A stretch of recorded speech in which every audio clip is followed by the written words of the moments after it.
வெபம் டிவியின் ஆன்மீக உறவுகளுக்கு எனது அன்பான வணக்கங்கள். மீண்டும் ஒரு திங்கட்கிழமை நாளில் நிலைக்கும் நிமிடங்கள் நிகழ்ச்சியில் நான் உங்களை சந்திக்கின்றேன். உங்களுக்கு தெரியும், நாங்கள் திருவருட்சாதனங்கள் தொடர்பில் கலந்துரையாடி கொண்டிருக்கின்றோம். இன்றைய நிகழ்ச்சியில் நாங்கள் தலைப்பாக எடுத்துக்கொண்டது பணிவாழ்வின் கீழ் அமையும் குருத்துவம் எனும் திருவருட்சாதனத்தை. உங்களுக்கு தெரியும், ஒரு கிறிஸ்தவ சமூகமானது ஆன்மீகத்தாலும் ஒரு முன்மாதிரியான சமூகமாக போஷிக்கப்பட குருவானவரின் பணி இன்றியமையாததாகும். ஒரு குருவானவரை எடுத்துக்கொண்டால் அவரது பணி ஆலயத்தில் மட்டும் மட்டுப்படுத்தப்பட்டதல்ல, சமூகத்தில் பல்வேறு சேவைகளை செய்து வருகிறார்கள். அதற்கு ஒரு சிறந்த உதாரணமாக நாம் குறிப்பிடலாம் அருட்பணி கலாநிதி ஹரிஹரன் ஜெயப்பிரியா அடிகளார் அவர்களை. அவரை எடுத்துக்கொண்டால் ஃபாதர் ரத்னபுரி மறை மாவட்டத்தின் ஒரு மறைக்கல்வி இயக்குநராகவும் கத்தோலிக்க நடுநிலையத்தின் இயக்குநராகவும் மற்றும் திருவருட்சாங்க தொடர்பான கற்கை நெறியில் கலாநிதியாகவும் காணப்படுகிறார். இப்போ நாங்கள் ஃபாதரை சந்திக்க போகிறோம். வணக்கம் ஃபாதர். வணக்கம் நீல்சன். வணக்கம் நேயர்களே. ஃபாதர், நாங்கள் திருமணத்தை பற்றி கழிச்சோம். இப்போ குருத்துவத்துக்கு நாங்கள் வந்திருக்கின்றோம். உங்களோட பார்வையில் குருத்துவத்தை பற்றி நீங்கள் என்ன சொல்ல போகிறீங்க ஃபாதர்? குருத்துவம் நம்ம ஆரம்பத்திலேருந்து பேசுன மாதிரி அந்த சேவை மனப்பான்மை கொண்ட ஒரு திருவருட்சாதனம். அதாவது உலகில் நாங்கள் எம்மை ஒரு கிறிஸ்தவ வாழ்க்கை உட்புகுந்தால் மட்டும் போதாது, அதில் உறுதி செய்யப்பட்டால் மட்டும் போதாது, அதில் ஊட்டம் பெற்றால் மட்டும் போதாது, நாங்கள் அந்த பெறுகின்ற ஊட்டம் உறுதி செய்யப்படுவதால் நுழைகின்ற வாழ்க்கையின் வழியாக எமது உலகத்திற்கு சேவை செய்ய வேண்டும். ஆகவே சேவை செய்கின்ற வழிகள் 2. திருமணம் வழியாக ஒருவருக்கு சேவை செய்யலாம். அதே நேரத்தில் ஒரு மனிதனுக்கு தனது வாழ்க்கை அர்ப்பணித்து பணி வாழ்க்கைக்கு நுழ முடியும். ஆக இவ்வாறாக ஒரு பணி வாழ்க்கைக்கு நுழைகின்றதை தான் நாங்கள் சொல்லுவோம் குருத்துவம் அல்லது திருநிலைகள் என்று சொல்லுவோம். திருநிலைன்னு சொல்லலாம். ஏன்னு கேட்டால் குருத்துவம்னு சொல்லும் போது இந்த பொதுவாக மக்கள் இருக்கு இந்த ஃபாதர் மட்டும் தான், குருவானர் மட்டும். அதுதான் இருக்கு பிரச்சனை. அப்போ குருத்துவம்னா இந்த ஃபாதர் மட்டும் இல்லை. குருத்துவம்னா நம்ம ஆங்கிலத்தில் ஹோலி ஆர்டர்ஸ்னு சொல்லுவாங்க. ஓகே, அதற்கு நம்ம சொல்ல திருநிலைகள். ஆகவே குருத்துவம் என்று பேசும்போது 1000 இருக்கின்றார். மூப்பர்கள், பிரெஸ்பிட்டரான், எபிஸ்கோபோஸ், பிரெஸ்பிட்டரோஸ் அண்ட் தியாக்கோனோஸ் அண்ட் திருத்தொண்டர்கள். இந்த 3ஐயும் இணைத்தவர்கள் தான் திருப்பணியாளர்கள். அதாவது குருத்துவத்தை, அது ஆர்டினேஷன் பெறுகின்றவர்கள் தான் நாங்கள் பணிவாழ்வுக்கு தன்னை அர்ப்பணிப்பவர்கள் தான் நாங்கள் குருக்கள் என்று சொல்வோம். ஆகவே அடிப்படையாக அமைவது பணிவாழ்வு. இந்த பணிவாழ்வை பற்றி நாங்கள் அதிகமாக கதைக்கணும். ஓகே, இதில் இருக்க எனக்கு ஞாபகம் வர நற்செய்தி தான் புனித மாட்கு. இந்த வருஷம் நான் மாட்கு நற்செய்தி எடுக்க காரணம் இந்த வருஷம் நான் மாட்கு நற்செய்தி தான் வாசிப்பது மாட்கு நற்செய்தி. ஆகவே நம்மளுக்கு அதையும் பார்த்து சில ஆலயங்கள் கேட்கும் போது உதவியாக இருக்கும். இந்த விஷயங்கள் இருக்குதானேன்னு. அப்போ 10ஆம் அதிகாரத்தில் 30வது வசனத்தில் செபதேயுவுக்கு 2 மகன்மார் இருக்காங்க, யாக்கோபும் யோவானும். இந்த மகன்மார் 2 பேர் சீடர்கள். கொஞ்சம் எப்படி சொல்கிறது, அவங்க தீவிரவாதிகள், டெரரிஸ்ட், ஃபேனட்டிக்ஸ். அவங்களாம் அந்த உதாரணத்தை இயேசுநாதருக்கு சொல்கிறார், சமாரியாவுக்கு போவோம் அப்படின்னு போனால் சமாரிய மக்கள் இயேசுவை ஏற்றுக்கொள்ள மாட்டாங்க. ஏன்னா ஏன்னு கேட்டால் இயேசுநாதர் ஒரு எபிரேயர், ஒரு யூதர். ஆகவே இந்த சமாரியாவுக்கு ஒரு யூதர் வர வேணான்னு அவங்க புறக்கணிக்கின்றார்கள். அந்த நேரத்தில் இந்த 2 பேர் சொல்கிறாங்க, இயேசுவே நாங்கள் வானத்திலிருந்து நெருப்பை கொண்டு இவங்க அழிச்சிருவோம் அப்படின்னு அந்த தீவிரமாக பேசுகின்றார்கள். அது மாதிரி 2-3 விஷயங்கள் இருக்குது. அப்போ இவங்க 2 பேர் வந்து சொல்கிறாங்க, ஆண்டவரே இவங்க டிமாண்டிங், அது கிரேக்க மொழி மிகவும் அழகானது, நம்மளுக்கு ஒருத்தருக்கு வலது பக்கம் அர்த்தம் இடது பக்கத்தும் அமரணும் அப்படின்னு சொல்லும்போது இதுதான் உண்மையான கதை. இதை லூகாஸ் எழுதலை, புனித லூகாஸ் எழுதலை. ஏன்னு கேட்டால் அந்த காலத்தில் புனித அருளப்பர் வாழ்ந்து கொண்டிருந்தார், யோவான் வாழ்ந்து கொண்டிருக்கின்றார் எஃபீசஸில். அதே இடத்துல யாக்கோபு தான் முதல் மறைசாட்சியாக இறக்கின்றார். ஆகவே பெரும் மதிப்பு பெற்றவர்கள். அவர் எருசலேம் ஆலயத்தில் பிரதான குருவாக இறக்கின்றார் மறைசாட்சியாக. ஆகவே அவர்களுக்கு மதிப்பு கொடுத்து இதை எழுதலை. ஆனால் மத்தேயு எழுதுகின்றார் 20ஆம் அதிகாரத்தில் கொஞ்சம் மாடிஃபை பண்ணுறார். இவங்க வந்து கேட்குறது அம்மா தான் வந்து கேட்குறாங்க. இவங்க நல்லவங்க, இவங்கெல்லாம் அம்மா தான் வந்து வலது பக்கம் இடது பக்கம் வந்து இருக்கதா என்று அது கொஞ்சம் மாடிஃபை பண்ணி கொஞ்சம் புதுதாக எழுதப்படுகின்றது. இது வந்து மாடிஃபிகேஷன். ஆனால் உண்மையானது மார்க் எழுதுறது தான். இவங்க வந்து கேட்குறாங்க வலது பக்கம் இடது பக்கம் இருக்கணும். அப்போ அப்படின்னு சொன்னதுக்கு மற்ற 10 சீடர்களும் என்ன செய்கிறாங்க? அவங்க சொன்னாங்களா, ஐயோ பாவம் இவங்க 2 பேருக்கு கொடுத்துரும், நான் யாக்கோபு யோவான் ஒருத்தர் வலது பக்கம் இடது பக்கம் இருக்கு. இல்லை அவங்களும் கோபம் அனங்கத்தேன்னு சொல்கிறாங்க, கோபப்படுகின்றார்கள். ஏன்னு கேட்டால் கோபப்பட்டதுக்கு காரணம் வந்து ஐயோ யோவானும் யாக்கோபும் இயேசுவும் இவ்வளோ படித்து கொடுத்து இதை உணரலேன்னுன்றதுக்கு இல்லை, எமக்கு முன் இவர்கள் போயிட்டார்களே, நாங்களும் அதுக்கு தான் இவ்வளோலாம் சண்டை பிடிச்சிக்கிட்டு இருக்கோம், நாங்களும் அடித்து பிடிச்சிக்கிறது, வலது பக்கம் யார் இருக்குது இடது பக்கம் யார் இருக்குது, இவர்களுக்கு யார் கட்டளைகள் கொடுப்பது, யாருக்கு மிச்சம் மதிப்பு வரும், நாங்கள் பெரியவர்களா அப்படின்றது இவர்களுக்கு இருந்த பிரச்சனை. இது வந்து நம்ம மார்க்கு நற்செய்தி வாசித்து பார்த்தா இயேசுநாதர் 3 தடவை நான் இறக்க போகணும்னு சொல்லும் போது முதலாவது தடவை பேதுரு சொல்கின்றார், இல்லை இயேசு அப்படி நடக்கக்கூடாது, அப்படி இல்லை நீங்கள் இப்படித்தான், நீங்கள் மெஸ்ஸியானா இப்படித்தான் இருக்கணும், நீங்கள் மெஸ்ஸியா அப்படின்னு சொல்கிறார். அப்போ சொன்னால் சாத்தான் பின்னால் போகும் 8வது அதிகாரத்தில் இருக்குது. அப்போ 9வது அதிகாரத்தில் திருப்பி ஏசுனா இறக்க போகிறேன்னு சொல்லும் போது யாரும் கேட்க மாட்டேங்கிறாங்க, சத்து இல்லாமல் காதுகளை மூடிக்கிறாங்க. அப்போ அவங்களும் போயிட்டு பேசிக்கிறாங்க, ஏசுனா இருந்தாலும் யார் பெரிய ஆளாகுவா அப்படின்னு ஒரு பெரிய பேச்சுவார்த்தை. 3வது தடவை சொல்லும் போது இயேசு கட்டாயம் இயேசுக்கு போகிறேன் இறக்க போகின்றார்னு சொல்லும் போது இந்த 2 சீடர்கள் வந்து கேட்குறான், இயேசு நீங்கள் இறந்தோன்னே இப்போ யார் வலது பக்கம் யார் இடது பக்கம் அப்படின்னு சொன்னோன்னா இந்த 10 பேரும் அவர்களோட மிகவும் பயங்கரமாக கோபம் கொள்கின்றார்கள். அப்போ அங்கனைக்கு இயேசுநாதர் கண் முன்னுக்கே திருச்சபையில் முதலாவது பிளவு வருகின்றது. 2 பேருக்கு 10 பேருக்கு எதிராக 10 பேர் 2 பேருக்கு எதிராக பெரிய ஒரு பிளவு. அந்த நேரத்தில் மிகவும் அழகானது, இயேசுநாதர் இந்த சீடர்களை அழைக்கின்றார்னா தூரத்தில் இருந்தாங்க பக்கத்தில், ஆனால் அவங்களுடைய எண்ணங்கள் இந்த அதிகாரம் சம்பந்தமாக இல்லது இந்த இருக்க ஆணையிட வேண்டும், அந்த மாதிரி புகழ் பெற வேண்டும், அதெல்லாம் மனிதனுக்கு இருக்குது தானே. இப்போ யார் விருப்பம்ல புகழ் பெறுவதற்கு, யார் விருப்பம்ல ஆணையிடுவதற்கு மற்றவர்களுக்கு, யாரெல்லாம் டிரெக்டர் தான் எல்லாத்துக்கும் விருப்பம் தான், ஏன்னா அதெல்லாம் மனித உள்ளுங்க. ஆனால் இயேசு அப்போ சொல்லிக் கொடுக்கின்றார், ரைட் சரி நல்ல விஷயம் நல்ல உணர்வு, ஆனால் இதை நாங்கள் பெறுகின்ற முறை இருக்கின்றது அப்படின்னு கூப்பிட்டு இறுதியாக சொல்கின்றார். இது மிகவும் அழகானது. அதாவது ஆனால் உங்களிடையே இப்படி இருக்கக்கூடாது, உங்களுள் பெரியவராக இருக்க விரும்புகின்றவர் உங்கள் தொண்டராய் இருக்கட்டும். இதால் யாருக்கு ஆசை இருக்கோ, இது கிரீக்க மொழியில் மிகவும் அழகான சொல், மெகாஸ் கெனஸ்தாய். மெகான்னு சொல்லுவோம், மெகா பாட்டில் இருக்கு, மெகா பெரிய, யாருக்கு பெரியவராக இருக்க உணர்வு இருக்கின்றதோ அவர் அனைவரிடம் ஹீமின் எஸ்தே ஹீமின் தியாகோனோஸ், அனைவரும் தொண்டர்.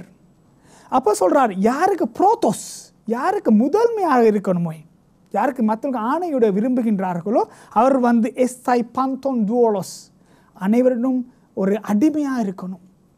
அப்போ இந்த பணி வாழ்க்கை என்பது இன்றைக்கு தான் வர ஆரம்பிக்கின்றது. அதாவது நாங்கள் எமக்கு இருக்கின்றது அனைவருக்கும் புகழ் பெறணும், ஆணையிடும் பெரிய ஆசைகள் உள்ளுக்கு இருக்குது. அந்த ஆசைகளை இறைவன் சொல்கின்றார், பணி வாழ்வுக்கு திசை திருப்பிக் கொள்ள வேண்டும். உங்களுக்கு நீங்கள் முதன்மையாராக இருக்க வேணும், ப்ரோத்தோஸ், தென் யூ பிகம் ஸ்லேவ். எல்லாரோடையும் நீங்கள் ஒரு ஸ்லேவாக மாறணும், அதாவது ஒரு அடிமையாக இருக்கணும். உங்களுக்கு விருப்பமாக மெகா பெரியவராக இருப்பதுக்கு மெகாகெனஸ்தாய், அப்படியா இருந்தால் நீங்கள் தியாகோனோஸ். ஆகவே இந்த தியாகோனோஸ் பணியாளர், இந்த அடிப்படையில் தான் இந்த பணி வாழ்வு என்பது திருச்சபையில் ஆரம்பிக்கின்றது. ஆரம்பத்தில் இந்த வார்த்தை இருக்கலை, ஆயர் இருக்கலை, இல்லாட்டி எபிஸ்கோபோஸ் அல்லது பிரெஸ்பித்தராய், எபிஸ்கோப்போய் பிரெஸ்பித்தராய் தியாகோனோய் அல்லது எபிஸ்கோபோஸ் பிரெஸ்பித்தரோஸ் தியாகோனோஸ், இந்த 3 பேர் இருக்கலை. ஆனால் ஒரு பணி வாழ்வு சம்பந்தமான ஒரு ஐடியா இருந்துச்சு, இப்படி தான் இருக்கணும்னு. இந்த நற்செய்தியில் எடுத்து பார்த்தா இயேசுவா பணி நோக்கமாக தான் இருந்தார். குணமளிப்பது சரி, போதனை திதாஸ்காலோஸ், போதனை செய்வது சரி, குணமளிப்பது, மக்கள் இப்படி சந்திப்பது, இது அனைத்திற்கும் அடிப்படையாக இருப்பது பணி வாழ்வு நோக்கம். அப்போ ஆகவே தான் திருச்சபையில் இந்த பணி வாழ்வு ஆரம்பிக்கின்றது. இதை நாங்கள் பார்க்கலாம். திருத்தூதர் பணிகள் 6வது அதிகாரம், இதுதான் பேஸா. 6வது அதிகாரம் 4வது வசனம் இருக்குது. ஒரு பிரச்சனை வருது, திருத்தொண்டர்கள் நியமித்தல். அப்போ அந்த காலத்தில் இருக்காங்க, அந்த சங்கத்தில் திருச்சங்கத்தில் இருக்கின்றார்கள் எபிரேய மொழி பேசுகின்ற கைம்பெண்கள் விடோஸ், கிரேக்க மொழி பேசுகின்ற கைம்பெண்கள் இருக்காங்க. அப்போ அந்த காலத்தில் இந்த கைம்பெண்கள் விடோஸ் வந்து ஒரு பெரிய ஒரு இன்ஸ்டிடியூஷன், ஒரு நிறுவனமாக இருந்தது. மிச்ச கைம்பெண்கள் இருந்தாங்க. எனக்கு அந்த காலத்தில் ஆண்கள் மிகவும் குறைந்த வயசில் இருந்து விடுவார்கள். இப்போ தானே கொலஸ்ட்ராலுக்கு ப்ரெஷருக்கெல்லாம் மருந்து குடித்து கொஞ்சம் வாழ்கிறது. இப்போனாலும் பெண்கள் கொஞ்சம் கூட வாழ்வார்கள், ஆண்கள் குறைவாக தான் வாழ்வாங்க. திருமண வாழ்க்கையில் இந்த பிரச்சனைகள் இருக்குது. அப்போ அந்த காலத்தில் 30 வயசாக்குள்ளே 30, 35, 40 வயசுக்குள்ளே மருந்தலையில் தான் மெடிசின் நாட் டெவலப்னும் அப்படின்னா ஆண்கள் இருந்தாங்க. அப்போ பெண்கள் கூடிடுவாங்க. அப்போ கைம்பெண்கள் அந்த ஆரம்ப கிறிஸ்தவ சபையில் கைம்பெண்கள் அதிகமாக இருந்தாங்க. அப்போ இவர்களுக்கு சேவை செய்யணும், திருத்தொண்டை செய்யணும். அப்போ கிறிஸ்தவர்கள் உள்ளுக்கே எபிரே இப்போ இலங்கையில் மாதிரி தமிழ் பேசுகிறவங்க இருக்காங்க, சிங்களம் பேசுகிறவங்க இருக்காங்க இருந்தாங்க. கைம்பெண்கள் எபிரேய மொழி பேசுகிறவங்களோ கிரேக்க மொழி பேசுகிறாங்க. அப்போ என்ன நினைச்சு இப்போ இலங்கையில் நடக்கிற மாதிரி சில ஆலயங்களில் வந்து சிங்கள மொழியில் நடக்கும், தமிழ் ஒன்றும் நடக்காது. அப்போ அங்கேயும் அந்த மாதிரி ஒரு நம்ம சொல்லுவோம் ஒரு அவ்வளோ ஒரு கண்காணிப்பு இல்லை யாருக்கு, கிரேக்க மொழி பேசுகின்ற கைம்பெண்களுக்கு. அப்போ வந்து போயிட்டு புகார் செய்கின்றார்கள். இவர்கள் நம்ம சீடர்கள்கிட்ட புகார் செய்கிறாங்க, ஏன் இந்த அசாதாரணம் நடக்குது, ஏன் எபிரேய பெண்களுக்கு கைம்பெண்களுக்கு நான் எல்லாம் நீங்கள் எபிரேய மொழியில் படித்து கொடுக்குறீங்க, சாப்பாடு கொடுக்குறீங்க, எல்லாம் சரி, ஏன் கிரேக்க மொழி பேசுகின்ற கைப்பெண்களுக்கு ஒன்றுமே இல்லை அப்படின்னு சொல்லும்போது சீடர்கள் ஒரு தீர்மானம் எடுக்கிறாங்க. ஓகே, இன்னிலிருந்து நாங்கள் ப்ரீச்சிங், நாங்கள் நற்செய்தியை போதிக்கிற விஷயம் நாங்கள் பார்த்துக்கிறோம், அதுக்குன்னு திருத்தொண்டர்கள் நியமிப்போம் அப்படின்னு ஆரம்பித்தது தான் இந்த திருத்தொண்டர்கள் பணிக்காக திருத்தொண்டர்கள் நியமித்தல். அப்போ தெரியும் ஸ்டீவன் அப்படின்னு 6 பேர் நியமித்தார்கள், ஸ்டேவன் 6 பேர் நியமித்தார்கள். அப்போ அப்படியான உருவாக்கப்பட்டது தான் இந்த திருத்தொண்டு என்பது.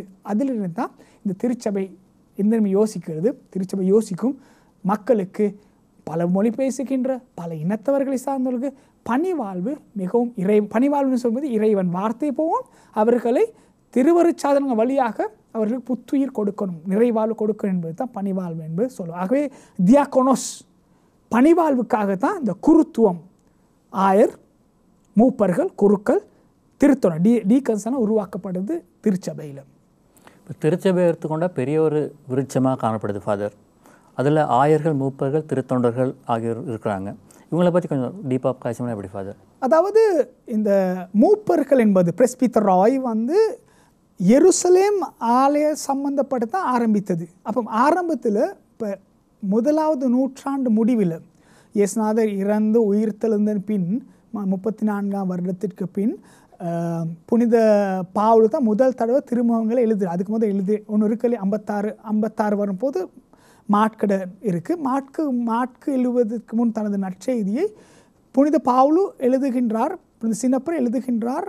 திருமடல்களை எழுதும் போது அவர் எழுதியது வந்து டயஸ்போரான்னு சொல்லுவோம். அதாவது எபிரேயர்களுக்கும் கிரேக்க மொழி பேசும் கத்தோலிக்கர்களுக்கும் எபிரேய மொழி பேசுகின்ற கத்தோலிக்கும் பிரச்சனை ஒன்று வருது. சினடால இவர்கள் என்ன செய்கிறார்கள், ஜெருசலேமில் இருக்கின்ற யூதர்கள் வந்து கிறிஸ்தவர் அல்லாத யூதர்கள் வந்து ஒரு புரட்சி ஆரம்பித்து அடித்து விரட்டுறாங்க கிரேக்க மொழி பேசும் கத்தோலிக்கர்களை. அப்போ இந்த கிரேக்க மொழி பேசும் கத்தோலிக்கர்கள் என்ன செய்றாங்க, ஓடி சென்று ஒவ்வொரு இடத்துல தங்கி வாழ்கின்றார்கள். அப்போ எஃபீசஸாக இருக்கலாம், கொரிந்தியா இருக்கலாம், ரோம் இருக்கலாம், இவங்கெல்லாம் அங்கேருந்து போகிறாங்க. போகிறவர்களுக்கு நற்செய்தி யாரும் அறிவிப்பதல்ல. அப்போ யாக்கோபு, பேதுரு எல்லாம் ஒன்றாக இணைந்து எருசலேம் பார்த்துக்கிறாங்க எபிரேய மொழியை பேசுகிறவர்களுக்கு. அப்போ என்ன நடக்குது, அவர்கள் என்ன செய்கிறாங்க, அவங்களோட ஒரு அமைப்பு இருக்கின்றது. பழைய ஏற்பாட்டில் பிரெஸ்பித்தராய் மூப்பர்கள் வந்து 70 மூப்பர்கள் இருந்தாங்க. அவங்க தான் கவுன்சில் ஆஃப், அதாவது அவங்களுக்கு பெரிய ஒரு ஃபேக்கல்ட்டி ஒன்று இருக்குல்ல, பெருசாக ஒரு தீர்மானிக்கக்கூடிய அதிகாரம் இருக்குல்ல, ஆனால் அவங்களுக்கு நம்ம சொல்லுவோம் அட்வைஸ் பண்ணலாம், அட்வைசரி கவுன்சில். அவர்களுக்கு விஷயங்கள் சம்பந்தமாக அட்வைஸ் கொடுக்கலாம். ஓகே, அப்படியான ஒரு குரூப் இருக்குது. அப்போ அதிலிருந்து எருசலேமில் வந்த குரூப் தான் நம்ம சொல்ல பிரெஸ்பித்தராய் மூப்பர்கள். அப்போ பவுல் என்ன செஞ்சார், அவர் போனார் இந்த கிறிஸ்தவ சங்கங்களை தேடி. அவர் வந்து ஒவ்வொரு கிறிஸ்தவங்களையும் அமைத்துட்டு, இந்த கிரேக்க மொழி பேசுகின்ற கிறிஸ்தவர்களை ஒவ்வொரு சங்கத்தையும் அமைத்துட்டு இருந்துன்னு அவர்களை பார்க்க போனார். அப்போ அதுக்கு சூப்பர்வைசர்ஸ் ஏன்னா கண்காணிக்க போனார், மேற்பார்வை. ஆகவே இந்த எபிஸ்கோபோய் என்ற சொல் வந்து புனித பவுல் உருவாக்கிய சங்கங்களில் எபிஸ்கோபோய் கண்காணிப்பவர், மேற்பார்வையாளர் என்பதை பாவிச்சாங்க. அப்போ இங்கே பாவிச்சாங்க அப்படின்றது. அப்போ திருத்தொண்டர்கள் பொதுவாக எல்லா இடத்துலையும் இருந்தாங்க, டீக்கன்ஸ். இப்படி தான் இந்த 1ஆவது நூற்றாண்டு கடைசி வரைக்கும் வளர்ந்து வந்தது. ஆனால் 1ஆவது நூற்றாண்டில் 120 போல் வரும்போது சென்ட் இக்னேஷியஸ் ஆஃப் அந்தியோக்கியாவில் இருந்த இக்னேஷியஸ் அவரோட ஆயர் வந்து அவர் சொல்கின்றார், இதை மூணு படிமுறைப்படுத்தணும் அப்படின்னு இவர் சொல்கிறார். தந்தை வந்து யார்? ஆயர், எபிஸ்கோபோய். கிறிஸ்து வந்து மகன், அவர் யார்? பிரெஸ்பிட்டரோய். அப்புறம் தூய ஆவியானவர் வந்து தியாக்கோனோய். அப்படின்னு இந்த மாடலில் அந்த வரலாற்று முதல் தடவை இக்னேஷியஸ் ஆன்டியோக் என்ன செய்கின்றார்? அவர் 1000 இதை முறைப்படுத்துகின்றார். ஆகவே நான் எடிட் ஆஃப் மிலான் 4ஆம் நூற்றாண்டில் 313 மிலானில் வந்து கிறிஸ்தவ மதத்தை அனுமதிக்கும் போது ரோமையில் வந்து அனுமதிக்கும் போது வந்து கிறிஸ்தவ மக்கள் கூடுகின்றார்கள். ஆகவே ஆயருக்கு எல்லா இடத்துக்கும் போயிடாது. அப்போ அவர் நியமிக்கின்றார் பிரெஸ்பிட்டரோய் வந்து ஃபாதர்ஸ் மாதிரிலாம் சின்ன பார்க்கணும். ஆனால் 2 விஷயத்தை வச்சுக்கிட்டார். அதாவது ஞானஸ்தானம் கொடுப்பதும், அதே நேரத்தில் மற்ற குருவாக்களை உருவாக்குவது, ஆர்டினேஷன், குருத்துவம் அளிப்பதும், அதே நேரத்தில் ஞானஸ்தானத்தில் உறுதி பூசல் கன்ஃபர்மேஷன் கொடுப்பதும் ஆயர். ஆக இன்னைக்கு கூட ஒரு ஆயருக்கு தான் உறுதி பூசல் கொடுக்கலாம். ஏன்னு கேட்டால் அந்த காலத்தில் எல்லாத்தையும் ஃபாதர் கொடுக்க இயலாது அப்படின்னு அவரும் கொஞ்சம் விஷயத்தை வச்சுக்கணும்னு உறுதி பூசல் கொடுப்பதை ஆயர் வைத்து கொண்டார். மற்ற விஷயங்களை பகிர்ந்து கொண்டார். சில விஷயங்களில் அனுமதி பெறணும், ஆயர்கிட்ட செய்யலாமா செய்யக்கூடாதுன்னு கேட்டு. ஃபாதர், ஆயர்கள், மூப்பர்கள், திருத்தொண்டர்கள் இவர்கள் உள்ள பொறுப்புகளை பற்றி சற்று கதைப்போம் சொன்னால் எப்படி ஃபாதர்? இவர்கள் அதாவது திருநிலையில் இருக்க 3 பொறுப்புகள் நாங்கள் சொல்லுவோம் லத்தீன் மொழியில் மூனுஸ் தொச்சேந்தி, அதாவது படித்து கொடுத்தல் முதலாவது. 2வது மூனுஸ் சங்டிஃபிகாந்தி, அதாவது தூய்மைப்படுத்தும் பொறுப்பு. 3வது பொறுப்பு வந்து மூனுஸ் கொபெர்னாந்தி, அதாவது ஒரு கிறிஸ்தவ அவையை நடத்தி செல்வது, வழிநடத்தும். கொபெர்னாந்தி கவர்னிங்னு சொல்லுவோம், அதாவது டீச்சிங் அண்ட் சாங்டிஃபைங் அண்ட் கவர்னிங். இது 3 பொறுப்பு தான் இருக்குது. அதாவது படித்து கொடுப்பது என்பது ஒரு ஆயருக்கு இருக்கின்ற முதலாவது பொறுப்பு. ஒரு ஆயராக இருந்தால் அந்த ஆயர் படித்து கொடுக்கணும். மூனுஸ்தோச்சேந்தி அதுக்கு தான் அவர் ஆகவே தான் நீங்கள் சிலத்தை கண்டிருப்பீங்க. ஒரு ஆலயத்துக்கு ஆயர் வந்தால் இன்னொரு ஃபாதருக்கு நற்செய்தியை வாசித்து பிரசங்கமாக கொடுக்க இயலாது. ஏன் ஆயர் இருந்தால் ஆயர் தான், ஏன்னா அவர் தான் இந்த ஃபர்ஸ்ட் டீச்சர். அப்போ சொல்லுமே நான் ஒரு ஃபாதர் திருப்பலி வைக்கிறேன். அப்போ வைக்கும்போது இன்னொரு ஃபாதர் என்னோட இருக்கும்போது நான் நற்செய்தி வாசிக்க போகிறேன்னு சொல்லுவோமே, அவன் எனக்கு போய்ட்டு ஃபாதரை கும்பிட்டு ஃபாதர்கிட்ட சொல்ல தேவையில்லை, ஃபாதர் பிளெஸ் மீன்னு சொல்ல தேவையில்லை, எனக்கு போய் நற்செய்தி வாசிக்கலாம். ஆனால் ஆயர் இருந்தால் நான் ஆயர்கிட்ட அனுமதி எடுக்கணும் நற்செய்தி வாசிப்பதற்கு. ஆனால் வாசிச்சுட்டு எனக்கு வாசிக்க நற்செய்தியை இல்லாட்டி திருத்தொண்டர் தான் வாசிக்கணும், டீக்கன் தான் வாசிக்கணும். வாசிச்சுட்டு எனக்கு மறையுரை ஆற்ற முடியாது. மறையுரை ஆற்று வந்து எனக்கு கேட்டால் he's the first teacher, bishop தான். சொல்லுமே இல்லை, உலகத்தில் இருக்க நல்ல பிரசங்கம் கொடுக்க ஒரு ஃபாதர் இருக்கார், பிரசங்கம் கொடுக்க முடியாத பிஷப் இருக்கார். சொல்லுமே கொடுத்த வாயத்தோனா தூக்க போகும் அப்படின்னா பிஷப் இருக்கான்னு சொல்லுங்க. 2 பேர் பங்கு பெற்றாங்க, ஒரே திருப்பலில் 2 பேரும் இருக்காங்க. இருக்கும் போது ஆக்கள் சொல்லலாம், ஐயோ இந்த பிஷப்க்கு பிரசங்கம் கொடுக்க இயலாது, மறைவுரை ஆற்றுறது இவர் வேணாம், அவர் இயலாது. சாக்ரமெண்டலி முதன்மையானவர் அவர். முதன்மையான கேட்டால் படித்து கொடுக்கக்கூடிய அந்த சாக்ரமெண்ட் வாரது வந்து ஆயருக்கு. அப்போ ஆயர் இருக்கும் போது ஒரு குருவாருக்கு மறையுரையாற்ற முடியாது. அப்போ ஆக இருக்க 3 பொறுப்புகள் தான்: படித்து கொடுத்த, தூய்மைப்படுத்துதல், சங்டிஃபிகாந்தி, அதாவது திருப்பலி நடத்தணும், திருவருட்சாதங்கள் ஞானஸ்தானம் கொடுக்கணும், திருவருட்சாதம் அனைத்து வழியாக தூய்மைப்படுத்தணும். அதே நேரத்தில் இருக்க சங்கத்தை கடைசியாக வழி நடத்துதல், கொபெர்னாந்தி. இந்த 3 பொறுப்புகள் தான் இந்த திருநிலைப்படுத்தப்படுகின்றவர்கள். ஆயர் இருக்கலாம், குருவானவர் இருக்கலாம், ஆனால் கொஞ்சம் வேறுபடுமா. ஆயருக்கு ஒரு மாதிரி இருக்கும், குருவானுக்கு ஒரு மாதிரி இருக்கும், திருத்தொண்டர் ஒரு மாதிரி இருக்கும். அதே இடத்துல இறை மக்களுக்கும் இதே 3 விஷயங்கள் இருக்குது. ஆனால் அவர்கள் கொஞ்சம் மாறுபட்டு வரும்.